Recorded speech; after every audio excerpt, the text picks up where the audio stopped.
Yogiki Tsurishima! Um dos grandes, maiores questionamentos do mangá de One Piece era como Barba Branca, alguém que era rival de Gold Roger na era do Rei dos Piratas, estava como subordinado de Xebec, até entendemos mais sobre a personalidade de David de Xebec, ou Rox de Xebec, como você queira chamar. Essa é uma visão bem interessante que fazia a gente questionar um pouco mais sobre essa lealdade do Barba Branca, nessa lealdade do Barba Branca para aquele que foi conhecido como líder de uma grande frota de piratas. E definitivamente o capítulo 1162 marca para nós por que o Barba Branca se tornou alguém tão leal ao Xebec. Um pequeno detalhe, um fator bem interessante que denota para nós a lealdade de Newgate para o antigo líder do mundo, né, da pirataria. Nós vamos falar mais sobre essa visão depois da vinheta.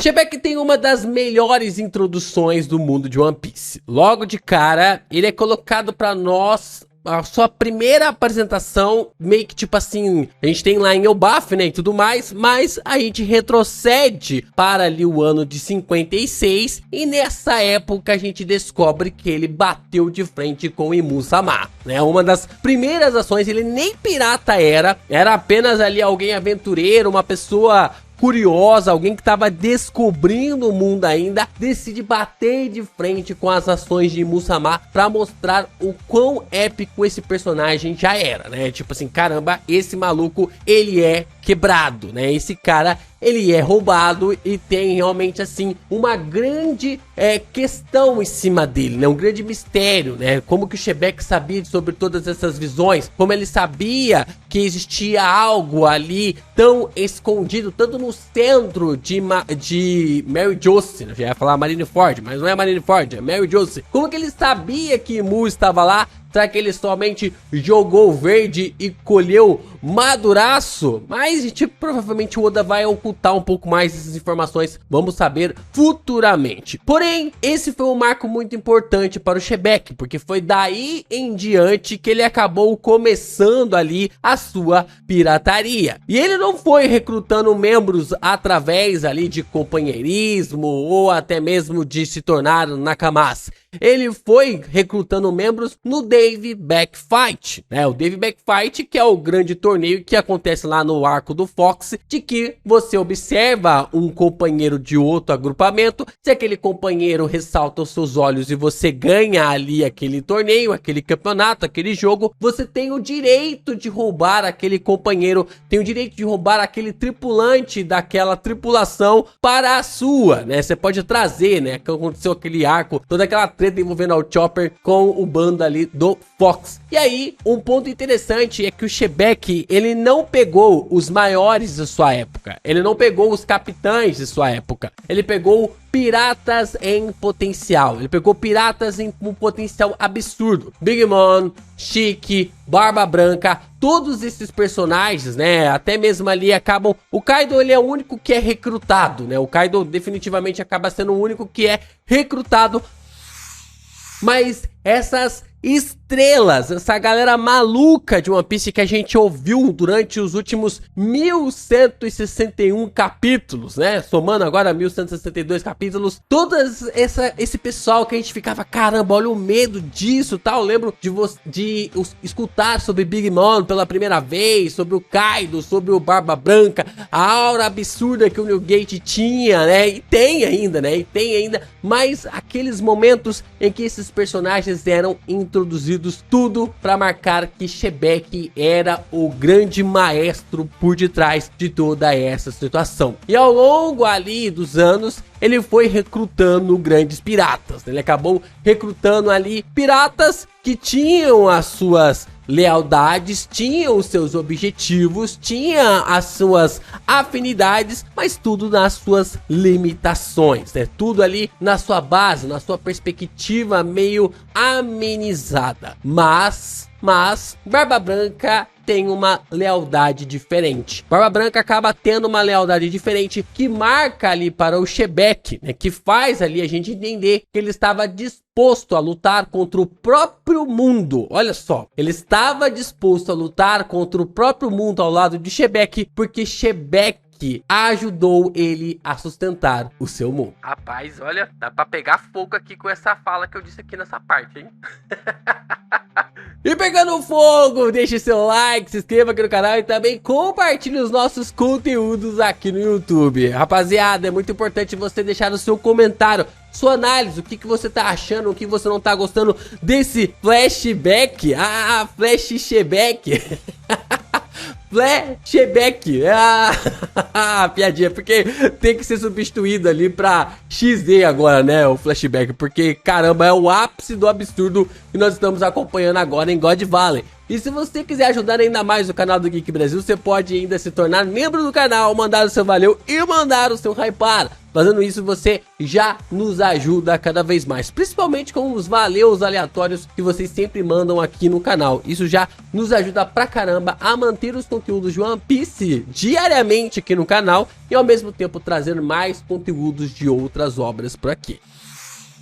E como eu disse pra vocês, essa perspectiva sobre o Barba Branca, ela é muito interessante, porque ele é um personagem que ele é apresentado pra nós como Yonkou. O cara que batia de frente com o Garp, o cara que batia de frente com o Roger, o cara que definitivamente tinha todo um potencial de poderes. Ele chegava ali numa ilha, falava, esse território é meu, e não tinha governo mundial que conseguia ir bater de frente contra o cara que acabou gerando uma guerra inteira para resgatar um dos seus filhos. Ele moveu os céus e a terra, colocando os filhos dos seus inimigos, dos seus rivais, debaixo ali do seu teto, debaixo das suas asas, né? O Ace, cara, o Ace era neto do Garp e filho do Roger, né? Então, tipo assim, de uma forma muito precisa, ele foi colocando toda essa galera debaixo das suas asas, debaixo da sua proteção, para fomentar ainda mais a sua família. Só que quando, como eu falei pra vocês, o Sengoku, ele fala ali que o Barba Branca, ele estava afiliado a um agrupamento, a uma tripulação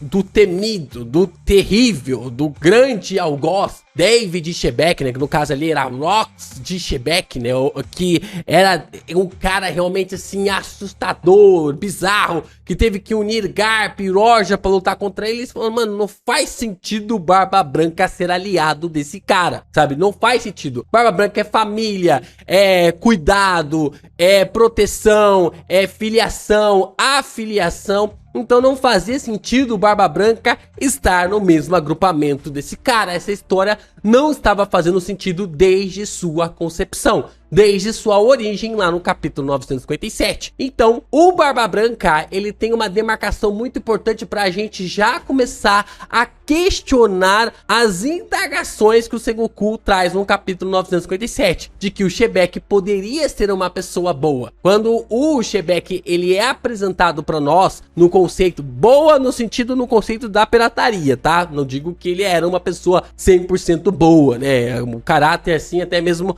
agradável de se observar, visto que muitos personagens, cara, que são assim, que você não consegue, os caras são completamente escrotos em One Piece. Mas o Xebec é uma pessoa agradável de você acompanhar na trama e torce por ele, né? Você não quer que ele morra. Acho que a dor ali de perder o Xebec vai ser muito grande nos próximos capítulos. E a gente ficava nesse questionamento, né? Se o cara era tão ruim, se o cara era tão mal, por que que o Barba Branca estava aliado a ele? Mesmo que tivesse sido conquistado no David Backfight, ele simplesmente podia virar as costas e ir embora. Mas ele continuou a sua lealdade, continuou com a sua lealdade como antigo líder do mundo da pirataria.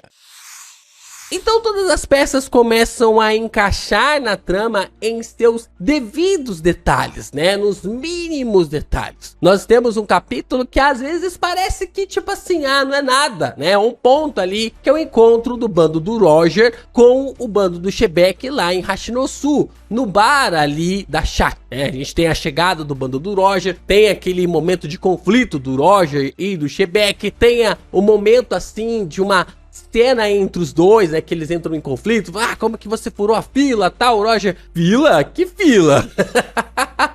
E nesse meio, nessa discussão, a gente tem um quadro bem fininho, bem pequeno, do Barba Branca saindo do bar dizendo: eu não gosto de confusão, eu não gosto de estar no meio dessa confusão porque o bando do Roger grita demais, eles gritam demais. E aí ele pede, o que que ele fala? Ele pede para Shaq colocar a conta dele na conta do Shebeck. Cara, é um detalhe, é um ponto tão simples, tão singular e faz todo sentido. É uma finitude assim extremamente absurda, cara, e isso acaba sendo algo bem legal, porque vai conectar, vai ser a motivação dele estar ao lado ali do Shebeck no combate contra Imu.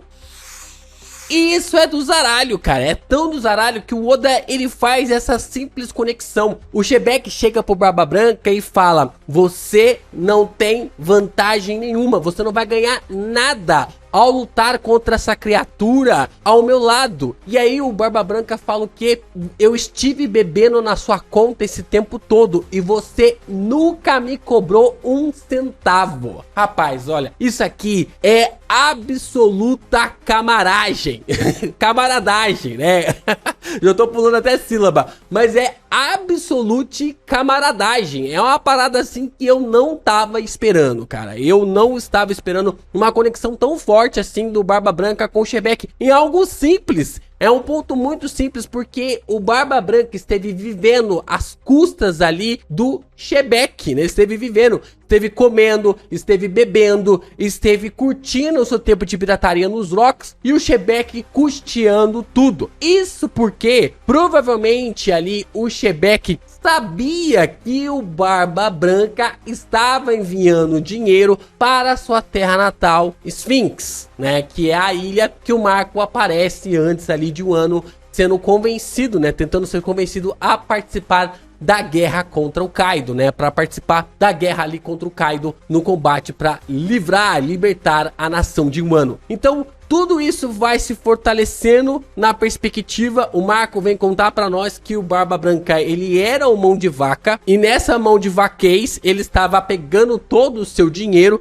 e mandando para a sua terra natal, tava custeando a vida deste pessoal, dos seus familiares, das pessoas que moravam neste lugar. Era um lugar muito carente, ele cresceu com essa caridade, então ele usava a pirataria para custear, sustentar uma ilha inteira que às vezes não tinham ali suprimentos necessários para viver, o que faz até mesmo o Marco chorar na sua conversa com o Nekomamushi. Então é muito importante ver essa ligação entre os personagens e ver como ali tanto o Barba Branca e o Shebeck, eles tinham uma ligação. E eu vou além, eu ainda acredito que o Barba Branca entendeu que o Shebeck, ele estava lutando pelo seu filho, ele estava lutando pelo seu filho e também pela sua pessoa amada, que era a Ares. Talvez ele no começo, o Barba Branca, como um bom velho, na verdade um bom jovem shonen,